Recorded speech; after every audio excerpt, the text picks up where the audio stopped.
it would be very, very wrong to think that these kind of illegal operations will stop just by Ollie North's disappearing, because the motives to generate these kind of agendas are still there. And the powers that were collected in his name, his office, as far as I know, they are still there. In times of passion and in times of great fear, what to the eyes of the person and the mind of a person in time of relative peace and stability seem impossible, become very real, very logical, very possible. One of the most threatening developments surrounding these revelations is the use of money raised through illegal activities to influence the American electoral process.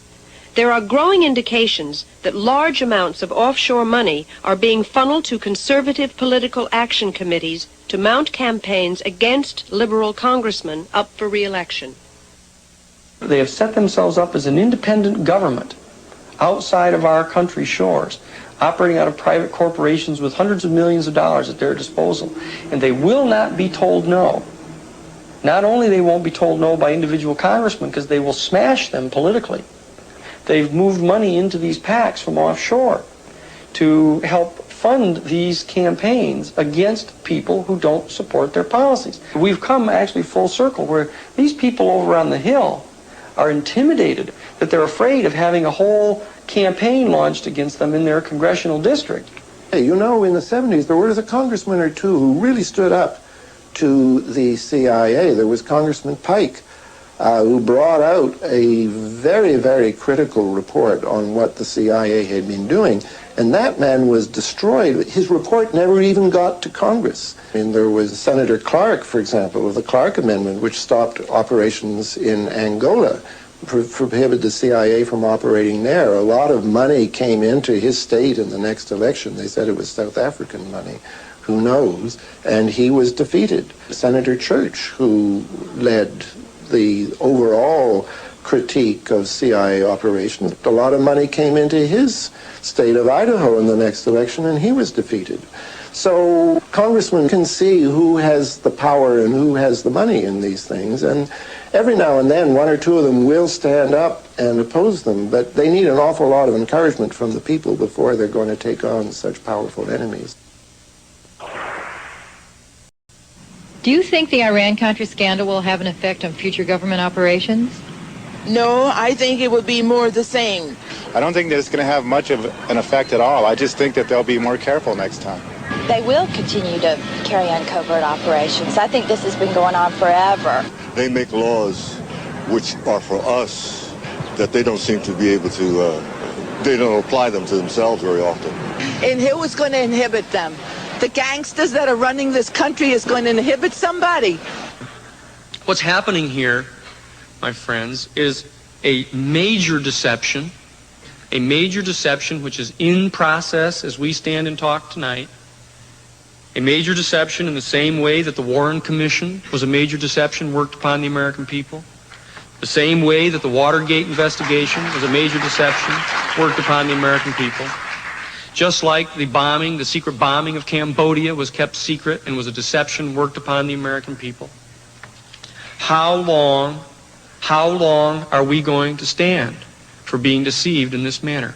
We will have to make a decision as a country, both Congress and executive, that we will not tolerate this kind of activity and we will go after the perpetrators.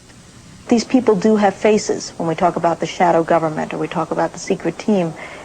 It's not something totally amorphous. These people are identifiable and can be brought to justice. Assassination, drug smuggling. If they had pursued that line of questioning, they would have soon gotten themselves into a position where they would have had to impeach someone.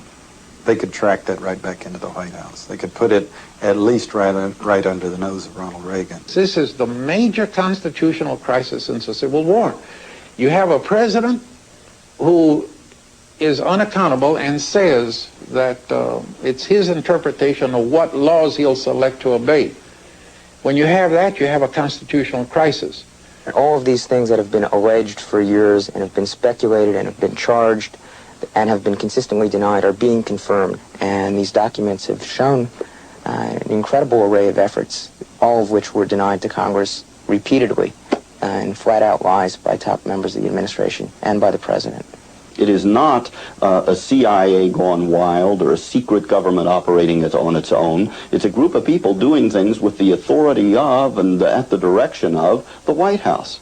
Covert operations have never done this country any good. They may be of momentary advantage to the people who are in power at a particular moment, but in terms of the interests of this country as a whole, they have proven disastrous. There isn't a single one in 30 years that you can point to and say, well, that was one that we are now more secure, better off, and happier as a result of. Every one of them has in its own way contributed to the deterioration of security in the world that we live in. And so it's really time to stop them.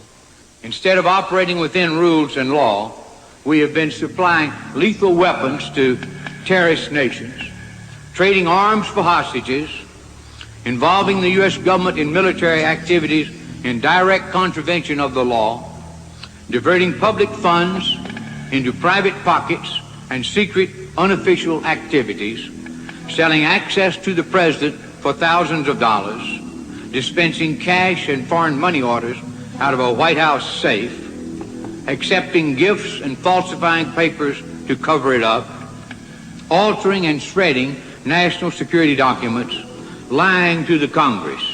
Now, I believe that the American people understand that democracy cannot survive that kind of abuse. There was a time when ignorance made our innocence strong.